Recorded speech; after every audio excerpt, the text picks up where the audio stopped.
বলো। নমস্কার। নিঃস্বার্থ কবি সুকুমার রায়। ঘুমটাকে সুদেমা খাবার দিলেন ভাগ করে, বললেন না মুখে ফেলে ছুটে রাগ করে। জ্যাঠাই মাঝে মেঠাই দিলেন, তুই খাইতে খাও বলে।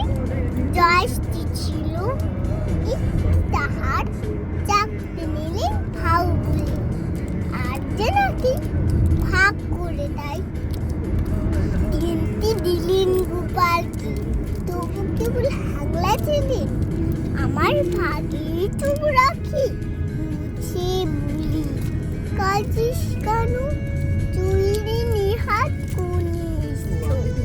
বয়স বুঝি সামলে খাবে, তার নইল হয় অনিষ্ট।